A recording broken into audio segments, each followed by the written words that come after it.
Eh bien, bonjour à toutes et à tous. Merci d'être avec nous pour ce webinaire. Et aujourd'hui, juste avant de commencer, excusez-moi, est-ce que vous pouvez nous confirmer que vous voyez bien notre écran ou si Frédéric et Rémi peuvent me dire si c'est OK pour vous? OK, super, C'est bon parfait. pour nous. OK, super. Et donc, du coup, nous allons voir aujourd'hui donc la thématique suivante de VMware vers l'écosystème Microsoft, donc les clés pour faire le bon choix. Alors, avant de commencer, donc on va faire un petit tour de table. Donc moi, je suis Evina, je suis Sales Development représentative au sein de Bluesoft Empower depuis maintenant presque 2 ans et je vais laisser Rémi et Frédéric se présenter. Vas-y Frédéric, je t'en prie. Bon, bah écoutez, Microsoft, Frédéric Esnouf, Microsoft, très heureux d'être avec vous aujourd'hui avec l'équipe. Je m'occupe au sein de Microsoft des sujets autour de Broadcom et donc de la migration Azure, en particulier sur les technologies VMware. Et moi je suis Rémi Bovy, donc le directeur de la stratégie chez Bluesoft Empower. Je suis aussi Microsoft MVP Azure et donc architecte cloud. Super, et ben merci à tous les deux. Et puis bah, n'hésitez pas, comme je viens de le faire, de poser vos questions dans le chat s'il y a quoi que ce soit. On y répondra au fur et à mesure. Alors, au sommaire, donc on va introduire et voir le contexte donc, de VMware. Ensuite, on va voir les impacts de la stratégie Broadcom sur VMware. Ensuite, il y aura un focus sur Microsoft Azure, donc une alternative stratégique. Puis un retour, donc des retours d'expérience, pardon, et clients. Et ensuite, on aura une session dédiée aux questions et réponses avec du coup Rémi et Frédéric. Allez, une petite phase d'introduction et de contextualisation dans tout ça. Effectivement, on parle de VMware et de Broadcom. Pour se remettre un petit peu les pendules à l'heure, effectivement, depuis l'acquisition de VMware par Broadcom, c'était il y a maintenant novembre 2023, hein, quelques temps. Ça a induit quand même pas mal de petits changements et de craintes. C'est important aussi à le signaler. Les modèles de licence ont été modifiés, stratégie, support, l'évolution des produits, d'accord. Donc un joli brouhaha qui a fait parler de lui. Cette transition, effectivement, elle a apporté un certain impact sur la gestion de vos infrastructures, sur de quelle manière, en fait, vous allez réfléchir à la suite et au futur. Et donc, naturellement, vous devez vous interroger, effectivement, sur la meilleure possibilité pour anticiper, s'adapter ou conserver ce que vous avez.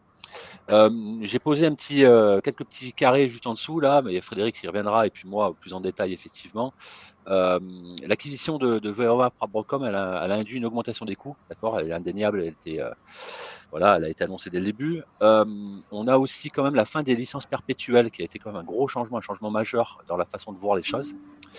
On a aussi un petit peu des moments perdus au change, puisqu'on a eu une réduction aussi des options et des supports et de la flexibilité limitée qu'a ramené effectivement le rachat par Broadcom.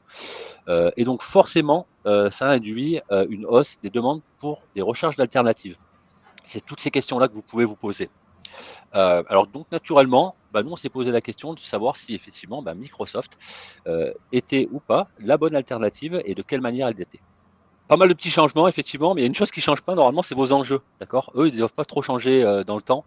Vous avez toujours l'envie, la nécessité, effectivement, d'optimiser vos coûts. Donc, vous posez les bonnes questions, vous dire à un moment, mais c'est quoi l'induction sur mon portefeuille chaque année de ce rachat. Vous avez toujours aussi besoin d'avoir des infrastructures qui soient flexibles. C'est important, on le sait, avec toutes les nouvelles tendances qui arrivent. Partir sur une infrastructure monolithique sur 5 ans, c'est un peu plus compliqué qu'avant, on va dire. Donc, c'est de se poser aussi des questions. Est-ce qu'on a besoin, est-ce qu'on partirait sur des alternatives qui nous permettraient de gagner en flexibilité? Vous avez aussi des questions d'innovation qui se posent. Voilà, hein, on parle d'intelligence artificielle, de modélisation de GPU, des choses comme ça. Du coup, comment pouvez-vous vous assurer que votre infrastructure, effectivement, elle reste compétitive et alignée sur vos objectifs? Encore une fois, hein, d'un an, 2 ans, 3 ans, 5 ans.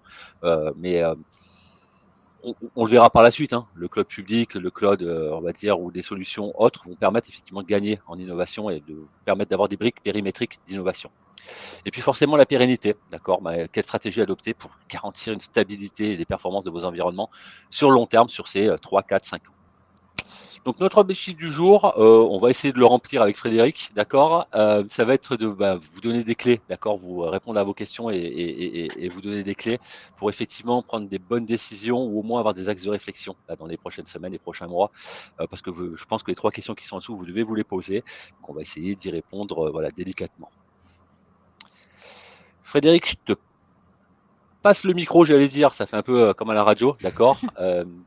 Exactement, si tu peux nous parler un petit peu des impacts et de la stratégie de Broadcom sur VMware. Oui, bien sûr.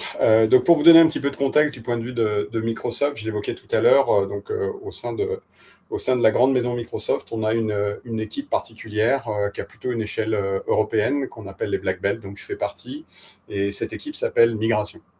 Et donc, côté Microsoft, nous, lorsqu'un client nous contacte, on regarde évidemment son existant et on lui propose des potentielles solutions pour aller évidemment sur le cloud Azure. Mais en fait, il y a plein d'applications ou de solutions disponibles dans cette plateforme. Et donc, on n'est pas en train d'isoler une conversation, mais on est plutôt en train d'ouvrir en fait les débats et d'essayer de trouver les meilleures solutions pour les clients. Dans ce contexte, comme vous l'imaginez, et notamment le contexte qu'on évoquait juste avant l'arrivée de Broadcom, nous avions d'excellentes relations avec VMware de corporation à corporation, et notamment la solution qui s'appelle AVS, qui est disponible dans le cloud Microsoft, est déjà disponible. Donc, c'est des technologies qui existaient depuis maintenant 5-6 ans côté Microsoft. Avant le rachat de Broadcom, et évidemment par la suite, il y a eu un certain nombre d'impacts. Vous l'avez vu évidemment dans la presse. Moi, j'ai tendance à résumer ça un petit peu sous forme de challenge pour les clients et d'essayer d'avoir une équation, on va dire, à trois variables. La première, c'est je suis on-prem. Il y a beaucoup de clients qui ont leur propre data center, soit à eux, soit en mode locatif, ou soit hébergés par des partenaires qui font aussi l'infogérance. Mais en tout cas, VMware a une empreinte très forte et depuis des années sur le monde de la virtualisation. Le deuxième, c'est j'aime les technologies VMware, j'ai de bonnes relations avec VMware, les différentes solutions qu'ils me proposent sur le hosting ou les solutions de management me conviennent. J'ai bâti une histoire autour de VMware, des systèmes des processus d'automatisation et ainsi de suite. Donc, il y a en général, c'est les deux éléments assez positifs. Et arrive le troisième élément qui est en effet l'arrivée de Broadcom avec un certain nombre de changements. Je les résumerai assez rapidement et je vous invite, c'est pour ça que j'ai rajouté ce petit logo sur une étude du Gartner qui est complètement agnostique, qui n'est pas du tout lié à Microsoft et qui vous donnera un petit peu les détails et pour partie des fois la face cachée un petit peu à la partie d'histoire. Mais globalement, quelles sont les inquiétudes, nous, que l'on peut voir auprès de nos clients lorsqu'on a des échanges avec eux, et vous imaginez qu'avec le contexte Broadcom, il y a beaucoup d'échanges depuis 1 an et demi avec les clients. La première inquiétude, c'est évidemment le prix, puisque vous avez dû le voir, mais il y a en effet des changements en mode de licensing. Avant, vous pouviez prendre sur l'étagère ce que vous vouliez, juste la couche de virtualisation.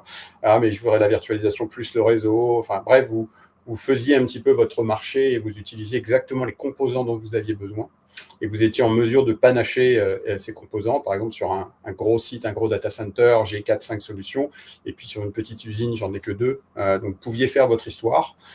Et vous l'avez compris, vous l'avez vu à travers la presse, pour Broadcom aujourd'hui, pour faire correctement une infrastructure on-prem, puisque c'est leur cible, c'est principalement le on-prem. Selon eux, il vous faut l'ensemble des solutions Microsoft regroupées au sein d'un bundle. Et donc aujourd'hui, vous n'êtes plus en capacité de prendre ce que vous voulez sur l'étagère, mais vous êtes obligé évidemment de prendre ce bundle complet. Donc si ça vous va, écoutez, très bien, mais dans la grande majorité des cas, les clients sont impactés et donc ont une augmentation mécanique au niveau du prix. Donc ça, c'est la première inquiétude.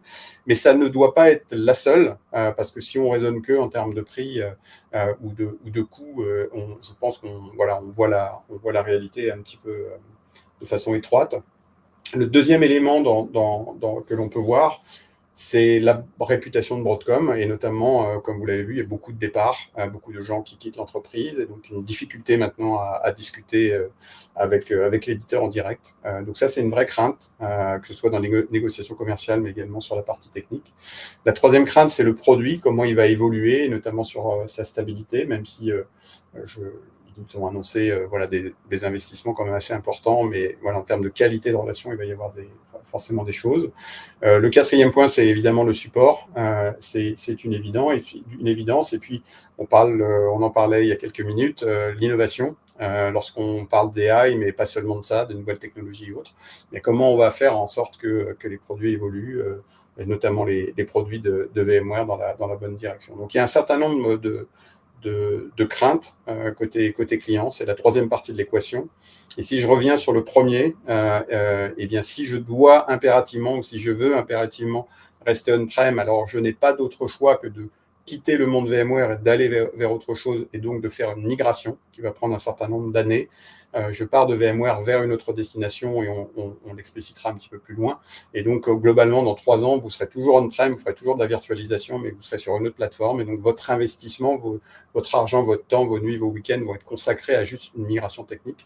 Donc, c'est pour ça que nous, on a tendance à être plus ambitieux et essayer de creuser un petit peu plus la situation du client pour amener de la valeur. Et si on est ouvert, évidemment, au cloud, vous verrez, il y a beaucoup plus d'options. Et l'une de ces options est tout simplement de ne pas faire une migration vers le cloud, mais de se contenter de déplacer ces VM, puisque vous verrez un petit peu plus tard, les plateformes VMware sont dans les data centers Microsoft.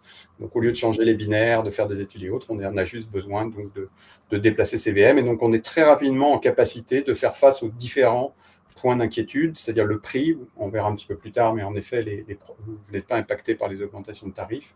La réputation, bien, si vous avez confiance dans Microsoft, vous transférez votre relation de Broadcom à Microsoft et on va gérer tout. La qualité du produit, bien, c'est nous qui allons l'assurer pour vous, puisqu'on fait l'interface. Et puis la partie support et ainsi de suite est gérée dans les contrats. Donc, il y a pas mal d'opportunités qui s'offrent à vous. Il n'y a pas qu'une seule destination, encore une fois, mais celle-ci en fait partie. Et c'est en effet important, je pense, de l'avoir en tête pour mieux avancer. Je te redonne la main. Merci Frédéric. Bah ouais, non, pas de souci, pas de souci. Et merci pour ton introduction en tout cas. Effectivement, super intéressant. Donc on voit qu'il n'y a pas qu'un seul levier. Effectivement, c'est pas que le prix. Ce serait entre guillemets trop simple et en même temps tellement compliqué de gérer que par le prix. Donc ouais, il y a quelques petites questions à se poser effectivement, et du coup qui sont induites par ta réflexion Frédéric en amont et par Broadcom. C'est du coup quelle est votre stratégie cloud, d'accord? Rester chez vous, passer sur du cloud public full ou de l'hybride, ok? Là effectivement on essaie d'allier des fois le meilleur des deux mondes et de se poser les bonnes questions. Quelle est aussi votre utilisation actuelle de VMware? Voilà, c'est en fait qu'est-ce que vous utilisez dans VMware? Quels sont les outils que vous utilisez à l'intérieur? Effectivement, quels outils versus VCF, ça on pourra revenir un petit peu dessus juste après. Quelle est votre date de renouvellement? Comme le dit la slide, un an c'est court, c'est même ultra court en fait. Un an, on a à peine le temps de décider, d'étudier et de mettre en œuvre, qu'on est déjà reparti pour voilà, et on a repayé. On va voir dans la suite des slides, en fait, tout l'intérêt d'AVS ou de basculer côté Microsoft, c'est bien la différence entre une migration et un déplacement. C'est vraiment essentiel pour avoir opéré déjà des déplacements côté AVS. On verra que c'est quelque chose qui est quand même relativement simple et relativement rapide versus effectivement une migration qui embolise beaucoup de personnes, qui nécessite beaucoup de réflexion, de prise de risque. Donc c'est quand même deux approches qui sont totalement différentes mais qui ont réellement leur importance. L'impact RH et l'impact financier qui sont indéniables. L'impact RH, on regardera tout à l'heure effectivement, on fera une petite comparaison sur les besoins de formation. Voilà. Donc pensez effectivement, et ça on reviendra step by step dessus, à simuler votre infrastructure, effectivement, d'accord. Un simple RV tool, on verra aussi plus tard, nous permet en fait de très rapidement estimer entre guillemets, comment va se comporter la migration côté AVS, d'accord, de quelle manière on va pouvoir la réaliser, combien ça va vous coûter, c'est essentiel. Et effectivement, aussi se poser des questions périmétriques à tout ça. C'est des opportunités qui s'offrent à vous en ayant effectivement une stack dans le cloud public de Microsoft, c'est de bénéficier de toutes les autres briques et tous les autres services périmétriques. Hop. Alors, quelles sont les options? C'était les deux premières questions qu'on s'était posées en introduction, d'accord, le on-prem, le cloud, migrer, déplacer. Sur ce petit schéma de principe, et merci Frédéric, on part de la brique centrale, celle qui est en bleu foncé, voilà. Vous êtes chez vous, vous avez du on-prem, vous avez du VMware. Quelles sont les options qui s'offrent à vous? On va commencer par la partie de gauche, qui va être, on va tout simplement changer de hoster, d'accord, basiquement, et prendre ce que vous avez pour changer de hoster. Néanmoins, il y a aussi d'autres possibilités qui s'offrent à vous, et d'autres technologies qui s'offrent à vous, sur lesquelles, en fait, on va parler à ce moment-là de migration. Donc, on va passer de migration de on-prem vers on-prem. C'est rigolo parce que souvent, on parle de migration, effectivement, de on-prem vers du cloud, des choses comme ça. Là, en fait, vous êtes obligé de changer de socle technologique. Donc, oui, on va être obligé d'opérer une migration. Qu'on prenne des socles comme Hyper-V, par exemple, du System Center, il va falloir migrer de VMware vers Hyper-V, d'accord? Donc, transformer, il y a de la transformation à réaliser. Le socle réseau est plus tout à fait la même chose. Il y a pas mal de choses à revoir à l'intérieur. Vous avez d'autres possibilités, hein, comme Azure Local. Azure Local, c'est le nouveau nom de Azure Stack HCI, qui lui, en plus, va nécessiter effectivement l'acquisition de nouveaux matériels, d'accord?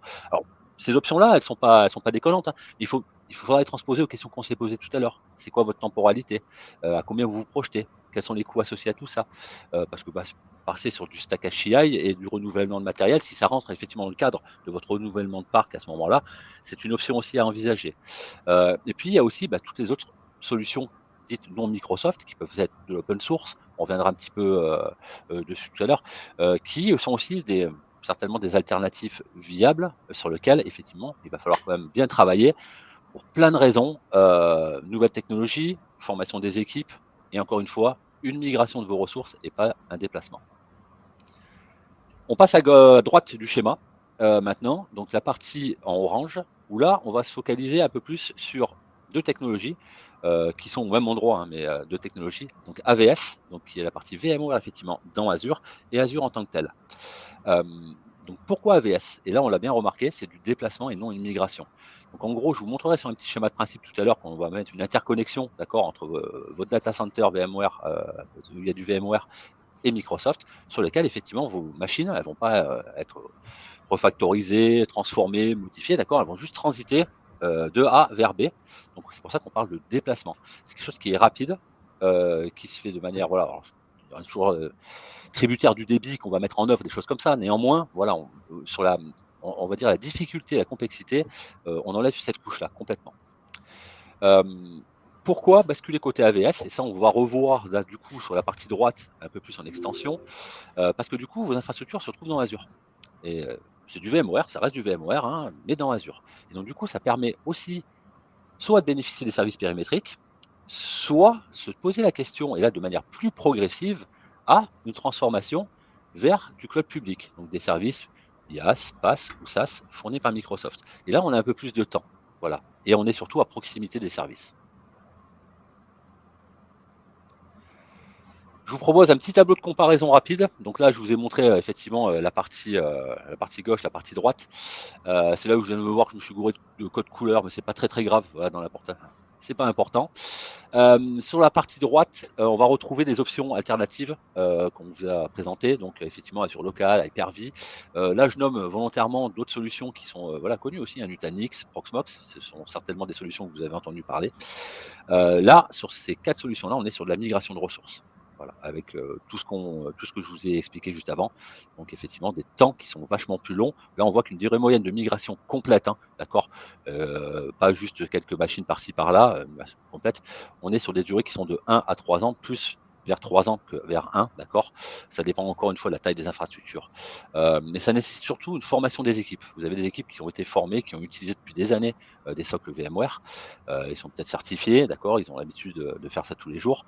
Basculer sur de l'Azure, basculer sur du Proxmox ou du Nutanix, c'est revoir l'intégralité de leur façon de faire. Voilà. Alors oui, on va parler toujours de stockage, on parlera de réseau, on parlera de machine. Néanmoins, les terminologies sont totalement différentes. Les philosophies d'adressage sont aussi totalement différentes.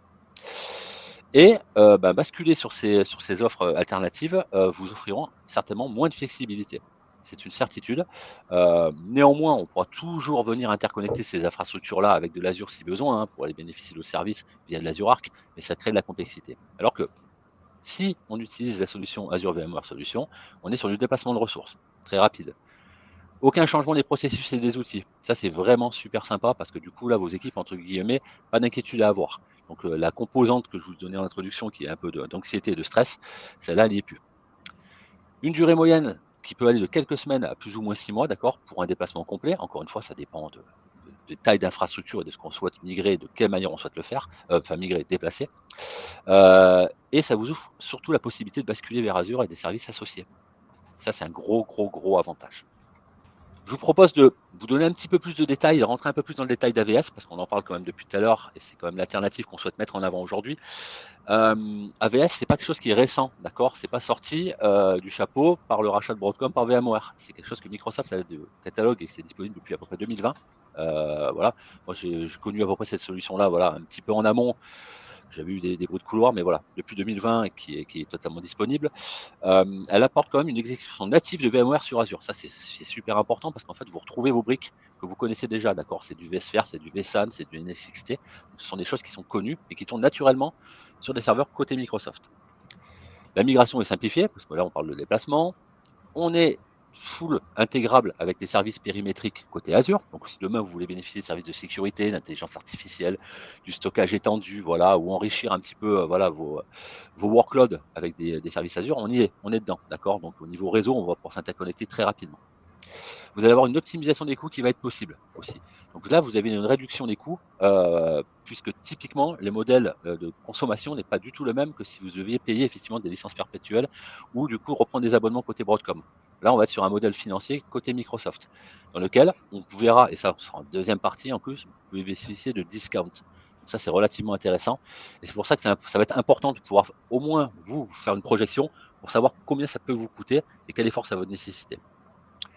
La sécurité et la conformité, effectivement, avec les services Azure. La haute disponibilité, alors sans reprendre le schéma de principe de Microsoft et des data centers de Microsoft, bien souvent, quand on est sur du on-prem, on a deux salles serveurs, d'accord, dans le meilleur des cas, qui sont bien séparées, on va dire, avec des kilomètres entre les deux. Ben là, on n'a pas trop de questions à se poser. Hein. C'est Microsoft qui gère cette high availability via, en fait, son réseau de data center complet et ses intercos, ses backbones.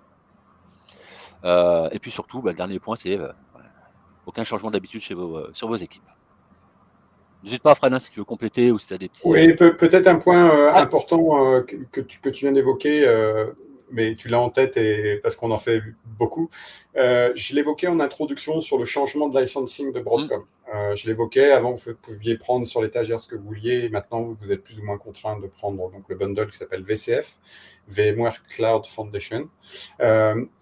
L'une des raisons pour lesquelles, en allant sur AVS, et donc sur la plateforme Azure, vous n'êtes pas impacté par cette augmentation de prix, c'est qu'en fait, AVS contient 100% des technologies de virtualisation et seulement ça.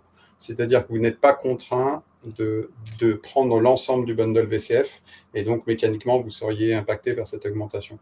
Donc, en déplaçant vos machines, encore une fois, ce n'est pas de la migration, en déplaçant, à partir du moment où ils arrivent dans Azure, elles sont 100% sous la responsabilité de Microsoft avec tarification et autres, et en verrouillant en effet votre environnement avec les mécanismes d'instance réservée, on va en parler, vous êtes capable de garantir les prix et vous n'avez que la partie virtualisation, mais l'ensemble des composants, que vous les utilisiez ou non, certes, mais vous avez cette partie-là. Donc c'est l'une des raisons, et il y en a d'autres, pour lesquelles ce scénario peut être intéressant dans le cadre voilà, des impacts de Broadcom.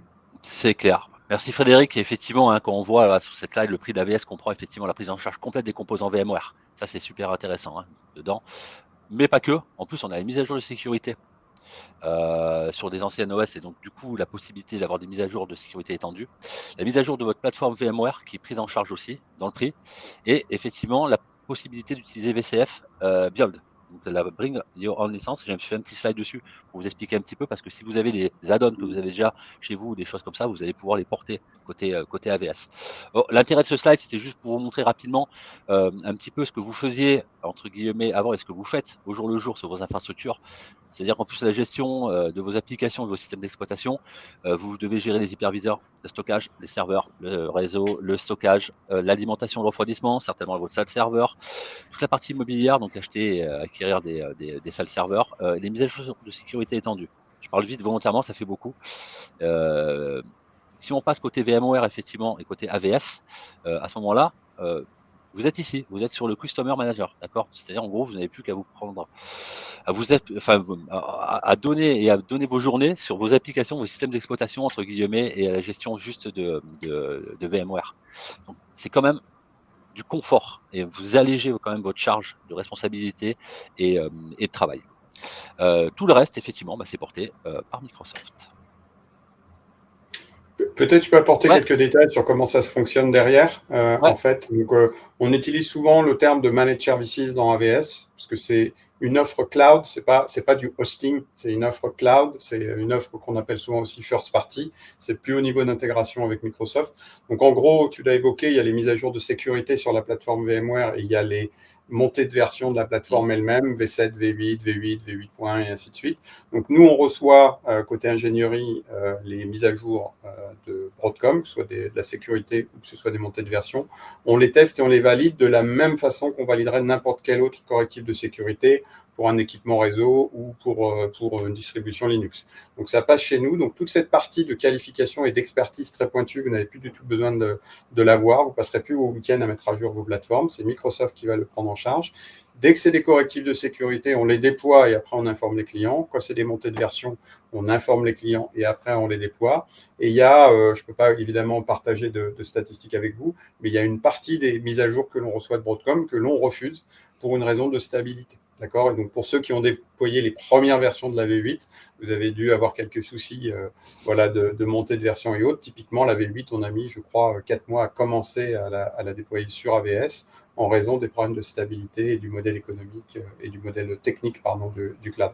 Donc, c'est selon moi une grosse valeur ajoutée avec en plus la crise CrowdStrike qui a impacté les clients. La validation de tous ces composants de sécurité est quand même une grosse valeur et complètement intégrée dans le prix de la solution et donc fait partie de ce package et cette vision de Microsoft d'avoir des managed services sur la partie VMware. Donc voilà, on est loin du hosting assez classique où on met des serveurs et débrouillez-vous.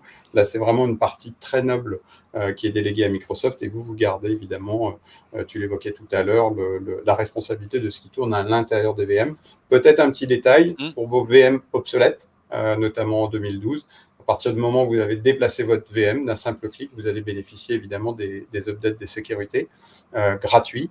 Donc, soit vous les aviez on-prem, vous les payez, vous allez arrêter de les payer, ou au contraire, vous ne les aviez pas souscrites auprès de Microsoft, vous souhaitiez gérer du mieux possible, mais sans payer cette assurance. À partir du moment où vous allez déplacer cette infrastructure obsolète, non seulement ça va fonctionner, parce que même 2003 ou Windows 95 pourrait fonctionner sur VMware, mais en plus, vous allez obtenir ces avantages, ces fameux ESU, ces updates de sécurité gratuitement par Microsoft. Donc, vous voyez, même si on ne va pas dans la VM, le fait de déplacer ces infrastructures en termes de sécurité, c'est quand même assez rassurant d'avoir l'ensemble de ces éléments qui sont fournis par l'éditeur Microsoft et couper le lien pour cette partie avec l'éditeur Broadcom si c'est évidemment le choix du client. Bien sûr, bien sûr. Et je vais sauter un slide et on reviendra sur après. Du coup, c'est bien parce qu'on peut embrayer effectivement sur cette partie Bring Your License. C'est ce que tu disais tout à l'heure, Frédéric. Hein. Donc, il y a un package effectivement. Hop. J'ai mis un bug sur mon écran. Excusez-moi, ça m'a fait un truc bizarre. Donc, effectivement, il y a la partie qu'est-ce qui est packagé dans AVS, d'accord, tout ce qu'on peut avoir dedans. Néanmoins, effectivement, si vous aviez déjà des entre guillemets, acquis des licences côté VMware, comme du Verialize, du Tanzu, des choses comme ça, ou du SRM, d'accord, effectivement, vous pouvez les amener, ces licences-là. Vous pouvez en bénéficier côté AVS. C'est quand même un bel avantage aussi. Vous n'êtes pas obligé de les reprendre, entre guillemets, de les repayer côté Microsoft. Ouais. Donc, c'est quand même sympa.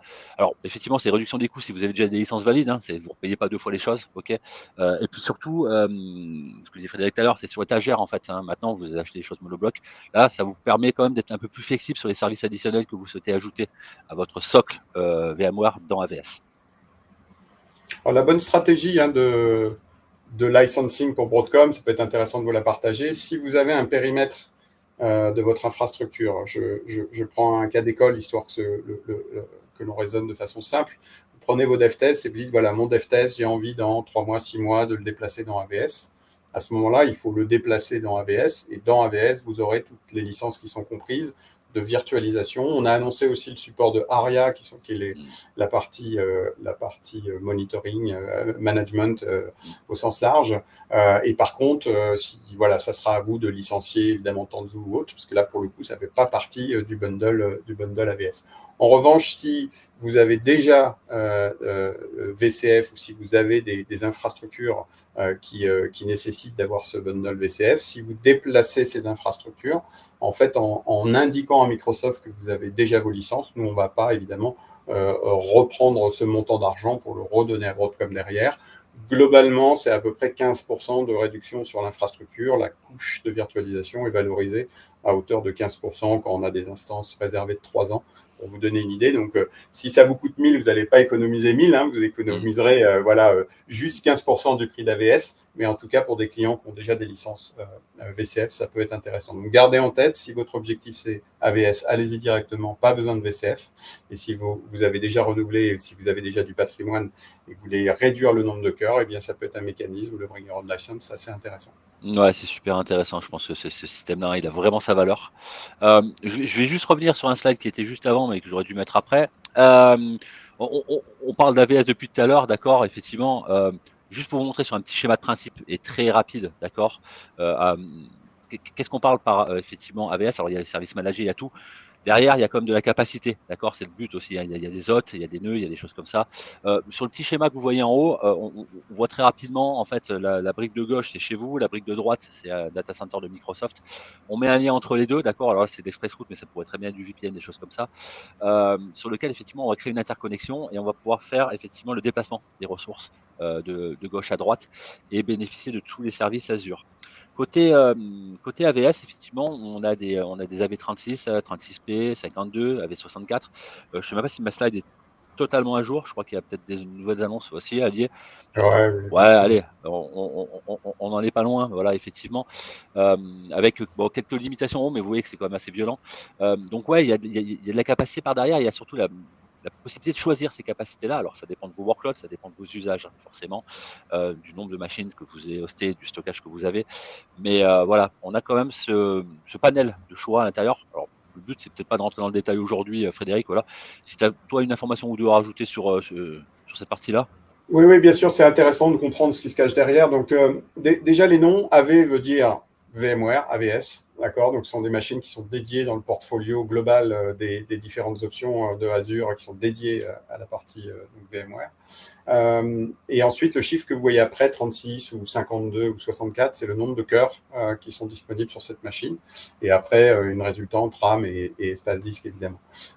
Oui, en effet, tu l'évoquais, il en manquera une qui est la V48 qui vient d'être annoncée, mais c'est très récent, donc il n'y a aucun souci. Ce qui est intéressant pour vous à comprendre, c'est, et on l'évoquait tout à l'heure, AVS est disponible dans la plateforme Azure depuis des années. Voilà, ce n'est pas quelque chose qui est arrivé pour Broadcom. On l'a depuis 5-6 ans.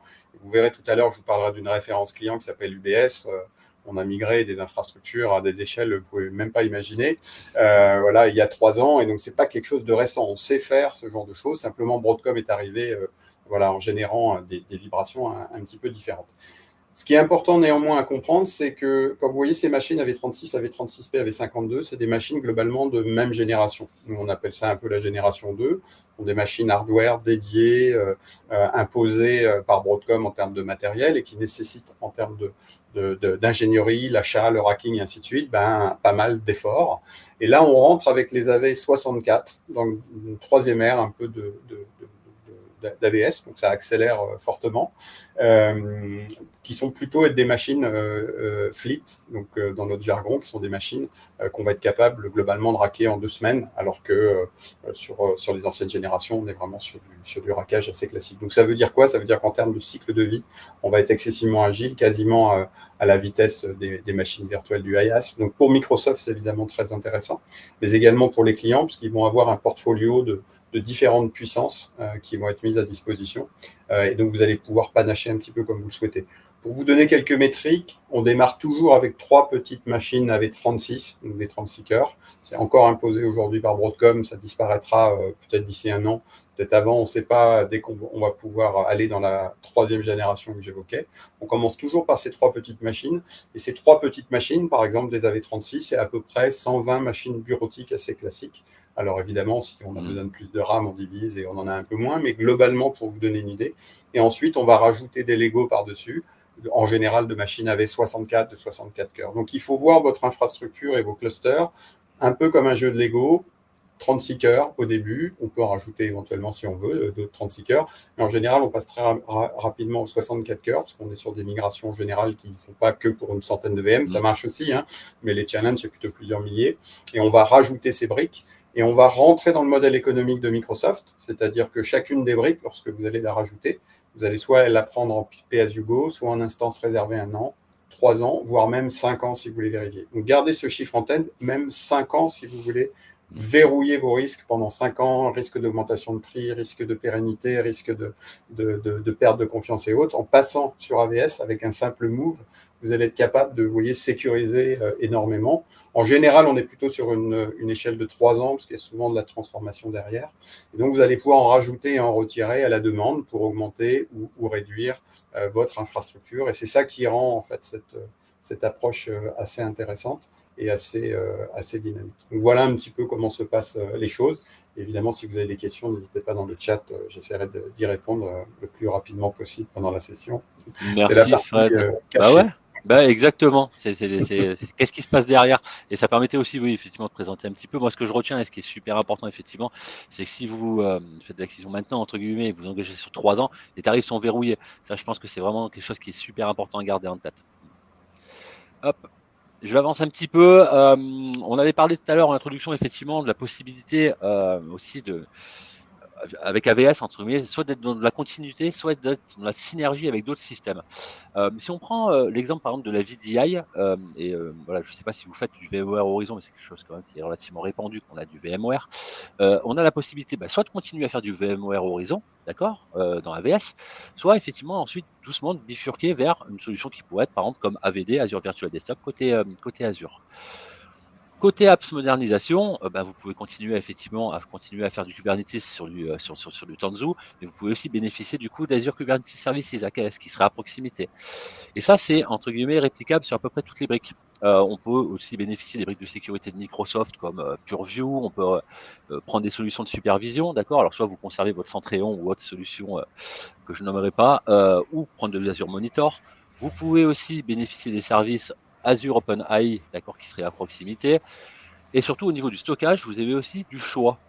D'accord, vous pouvez continuer effectivement à faire du stockage simple, mais vous pouvez aussi bénéficier, par exemple, d'Elasticsearch côté Azure. Vous pouvez avoir du NetApp File ou du Pure Storage. Voilà, donc entre guillemets, vous ouvrez d'autres choix, vous ouvrez vos chakras et vous ouvrez ce panel de possibilités en ayant effectivement vos infrastructures côté AVS.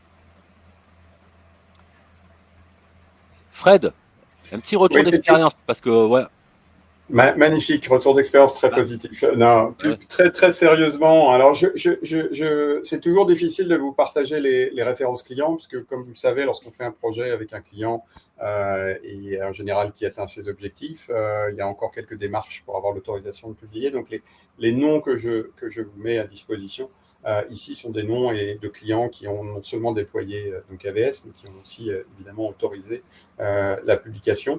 Donc, vous retrouvez quelques grands noms, par exemple Alstom, voilà, qui est en France et qui est un de mes clients et qui a déployé. D'autres noms pas très loin, comme en Angleterre ou autres. Vous retrouvez néanmoins quand même des noms voilà, on va dire de assez haut niveau. Je suis revenu sur d'autres éléments que je voulais vous partager un petit peu plus intéressants. En haut à gauche, vous avez évidemment Sanofi, qui fait partie de ces clients qui ont choisi et ils ont bénéficié d'AVS, mais également d'autres services. Je pense notamment à Azure Arc, c'est pas le sujet, mais qui rend en fait vos infrastructures, peu importe où elles se trouvent, hybrides. Et donc vous avez voilà un seul endroit où vous pouvez voir un certain nombre de choses. Je vous ai mis en bas à droite Solideo, qui est français. Il y a plein d'autres français, simplement on n'a pas les accords de publication. Vous inquiétez pas, mais il y a je crois que Somfy a témoigné il y a quelques mois dans la région de Lyon. Voilà, il y a quelques noms que vous pourrez retrouver assez facilement. Je voulais revenir très rapidement sur UBS, qui est une banque qui est en Suisse et qui a décidé il y a 3 ans de partir massivement sur la partie AVS. Pour vous donner une idée de l'échelle, et donc c'était il y a 3 ans, d'accord, donc maintenant on est encore plus à l'aise et encore plus en capacité, mais il y a 3 ans, on allait jusqu'à 4000 VM par week-end qui étaient déplacés du on-prem vers Azure. Alors quand on parle d'éléments aussi massifs que ça, on pense que c'est juste le tuyau réseau. C'est évidemment pas seulement le réseau pour que ça fonctionne. Il y a plein de goulots d'étranglement à différents endroits. Évidemment, on parallélisait sur plusieurs clusters du dev, du test, de la prod en parallèle. Bref, on a mis en place un certain nombre de choses. Mais je trouve cet exemple intéressant. Vous retrouverez énormément de publications aussi sur d'autres éléments. Par exemple, au lieu de migrer, tu parlais de VDI tout à l'heure, dans AVS, malgré le fait qu'il y ait beaucoup de VM, et ils ont pris une autre option qui est plutôt de faire du VDI. Et vous verrez énormément de communication de leur part sur la partie VDI, c'est l'une des plus grosses plateformes mondiales. Et ce que je trouve intéressant aussi, c'est que déjà on était capable de faire des projets massifs il y a 3 ans, avec des générations plus anciennes, avant évidemment les contraintes de Broadcom. Et donc évidemment, on est en capacité, côté Microsoft, de gérer des projets de cette taille-là. On n'en fait pas tous les jours non plus, je vous rassure. Dans les plus petits, il y a simple cluster 3 nœuds avec une centaine de VM, mais au passage, on bénéficie. Je donnais l'exemple tout à l'heure de l'ESU, où on se rapprochait de l'EI, où on allait se mettre un petit peu au frais ou au chaud en fonction de comment on veut nommer la situation. Mais voilà, on a énormément de cas clients différents, et comme vous le verrez juste après, la capacité à étudier l'intérêt ou non de la technologie AVS dans votre réflexion est finalement assez rapide, et ça peut être évidemment intéressant de l'avoir comme une option sur la table, et ensuite de voir et de prendre votre bonne décision, que ce soit en migration complète ou que ce soit très souvent plus en mode hybride, où on a de temps en temps besoin quand même de garder des infrastructures évidemment on-prem jusqu'à ce que le matériel arrive en fin de vie, ou les data centers arrivent. Donc, n'hésitez pas, tous ces éléments sont publics, à aller faire un petit peu de recherche Internet et de lire un petit peu les témoignages. Il y a pas mal de vidéos aussi, notamment côté UBS sur leur vision stratégique, mais tous les autres sont évidemment intéressants et vous amènent des éléments de réflexion. Donc voilà les petits conseils sur ce slide. Là, c'est toujours important, merci Frédéric. Et puis les cas d'usage, effectivement, comme ça, tout le monde peut s'y retrouver ou pas. Hein. Moi, le dernier cas d'usage que j'ai en tête, effectivement, c'est un client que je ne peux pas nommer malheureusement. C'était Rémi, on a 6 mois pour dégager notre data center. Voilà, c'était la discussion s'est ouverte comme ça. Ok. Donc, en moins de 6 mois, effectivement, ils avaient migré. Voilà, on avait dépassé l'intégralité de leurs ressources côté AVS. C'est un des cas d'usage aussi. Hein, voilà. C'est une réalité. Ouais. Je vais vous parler un petit peu maintenant de quelle manière, si c'est une option qui vous botte, d'accord, on peut avancer sur le sujet. Hop. Tout d'abord, je pense que tout le monde a besoin de se rassurer. Alors c'est vrai qu'on a dit des belles phrases avec Frédéric, hein, technologiquement c'est top. Au niveau du coût, ça peut être sympa, d'accord. Néanmoins, vous êtes vous les seuls maîtres de vos infrastructures, c'est vous qui les connaissez. Si vous voulez qu'on avance un petit peu et qu'on puisse effectivement comprendre et faire une première projection, en fait, on a juste besoin d'un simple RV Tool. C'est la seule chose. Donc, vous faites une petite extraction à ce niveau-là, et effectivement, on peut faire une première simulation de projection. D'accord. Alors, quand on dit une première projection, en gros, on va déjà sizer côté AVS l'infrastructure complète, et on va aussi avoir des premières réflexions et des premières projections, effectivement, si on parle plutôt effectivement sur du ISAN, sur du NetApp d'accord, sur les performances que vous souhaitez, la proximité, les volumes. On va aussi se poser des questions, est-ce que du coup c'est intéressant de récupérer de l'intégralité de vos savoirs de fichiers, est-ce qu'on va pas plutôt utiliser de l'Azure File pour au moins alléger le stockage des hosts, plutôt que de les laisser dessus. Donc on aura déjà ces premiers axes de réflexion, et puis surtout, vous allez pouvoir savoir combien ça va vous coûter. Ça, je pense que c'était un des points essentiels en haut, hein, c'était de se dire est-ce qu'on peut le faire, est-ce que ça va vite, mais combien ça coûte. Le combien ça coûte, on pourra vous le dire à ce moment-là, c'est relativement important. Deuxième option, deuxième, on va dire, cran pour avancer un petit peu, on a la possibilité effectivement de faire des assessments côté AVS. Des assessments côté AVS, ça veut dire quoi? C'est-à-dire que là, sous couvert d'un programme d'accompagnement de Microsoft, on va rentrer un peu plus en deep dive dans vos infrastructures. Voilà. On va rentrer un peu plus en détail à l'intérieur, on va s'y poser, on va regarder un petit peu effectivement votre segmentation réseau, comment c'est adressé, comment c'est interconnect, quels sont à l'heure actuelle les éléments de stockage que vous utilisez, à quel niveau vous les utilisez, où est-ce qu'ils sont répartis. Voilà.